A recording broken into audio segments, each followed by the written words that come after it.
법이란 무엇인가? 독일의 법학자 엘리 네크는 법은 도덕의 최소한이다 라고 말했습니다. 이는 법은 도덕 중에서 필수적이고 강제적인 부분을 규정한다는 의미일 것입니다. 즉, 법을 지키지 않는다면 도덕적 비난뿐만 아니라 책임과 처벌을 면키 어렵다는 뜻입니다. 법은 강제성을 띱니다. 그래서 법은 국가 권력에 의하여 강제되는 사회 규범으로 정의하고 있습니다. 무정부주의자들은 법이 필요 없다고 주장하나 만인에 대한 투쟁에서 오는 사회 혼란을 피하기 위해서 반드시 법은 필요합니다. 대한민국은 법치국가입니다. 모든 법의 으뜸은 헌법이고 헌법 정신에 따라 법률이 만들어지고 이에 어긋나면 헌법재판소에서 위헌 판결로 그 법은 무효화합니다. 우리나라는 헌법, 법률, 명령, 조례, 규칙이 있는데 이 중에서 관례는 없습니다. 관례는 법적 용어도 아니고 반드시 지켜야 할 강제성과 구속력도 없습니다. 수많은 관례는 그래서 사회 변화 속에서 쉽게 깨지기도 합니다. 법으로 관례를 깰 수는 있어도 관례로 법을 깰 수는 없습니다. 법을 만드는 곳이 국회입니다. 국회의원은 4년마다 총선을 통해 뽑고 국회를 구성합니다. 총선에서 일석이라도 더 얻기 위해 각 정당이 총력전을 펼칩니다. 그 이유는 헌법 제49조에서 정한 다수결 원칙 때문에 그렇습니다. 이 다수결 원칙 때문에 다수당 과반 의석을 차지하기 위해 공천을 하고 공약을 하고 유권자 마음을 얻기 위해 최선의 노력을 다합니다. 국회는 다수당 출신이 국회의장을 맡습니다. 이 또한 다수결의 힘입니다. 이 다수결 원칙이 아니라면 총선에서 굳이 다수당이 되려고 노력할 필요가 있을까요? 그냥 여야가 가위바위보 해서 150대 150으로 의석을 나눠 가지면 되지 않겠습니까? 국회법은 협의이지 합의가 아닙니다. 최대한 협의하되 협의가 되지 않으면 다수결로 의사결정을 할 수밖에 없고 또 그래야 식물 국회를 면할 수 있고 그래야 일하는 국회로 국민의 기대에 부응할 수 있습니다.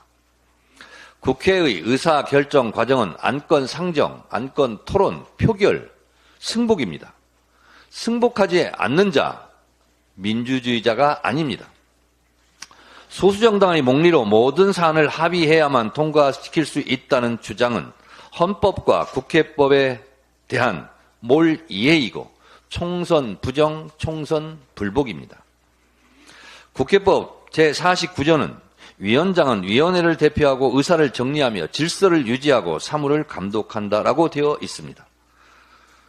국회법 52조 2항은 위원장이 필요하다고 인정할 때 위원회를 개의할 수 있다고 되어 있습니다. 더불어민주당은 국회법이 정한 대로 국회법에 따라 각 상임위를 열어 시급한 현안들을 시급하게 처리할 것입니다. 그것이 국회법을 준수하는 길입니다. 모든 상임위도 국회법을 잘 준수해야 하고 법사위는 더더욱 모범적으로 국회법을 준수해야 합니다. 법사위 현안인 최상병 특검 법안 등 법과 원칙에 따라 조속히 처리하겠습니다. 윤석열 대통령과 국민의힘은 합의 처리를 주장합니다. 윤석열 대통령은 합의 선출되었습니까? 야당과 합의 처리했습니까? 투표를 통해 0.73% 차이로 승리했지만 100% 독점적 행정 권력을 휘두르고 있지 않습니까? 윤석열 대통령은 야당과 합의해서 국정을 펼치고 있습니까? 오만과 독선, 검찰 독재, 경제 폭정과 외교 참사, 안보 불안 등으로 총선에서 심판을 받은 겁니다. 그 총선 민의가 현재의 국회 구성입니다. 국회 부정, 국회 거부권 행사는 총선 불복이자 국민 배신, 헌법 부정 행위입니다. 이런 정권 오래가지 못합니다. 헌법을 무시하고 헌법 위에 군림하려는 자, 헌법에 의해 처벌받고 국민을 무시하고 국민 위에서 군림하려는 자, 국민에 의해 끌려 내려올 것입니다. 윤석열 정권, 국민의힘, 법을 지킵시다. 민주당은 자기 멋대로 하는 윤석열 정권과 달리 법대로 하겠습니다. 준법 투쟁하겠습니다. 국민권익위원회가 건의국리위원회로 희화화되고 있습니다. 국민권익위가 김건희 명품 가방 사건에 대해 면죄부를 끊어줬는데 이는 최종적인 법적 행위는 아닙니다. 이 건도 사법적 절차에 따라 김건희 특검법을 통해 법적 처벌을 받을 수 있도록 법의 권위를 지키겠습니다.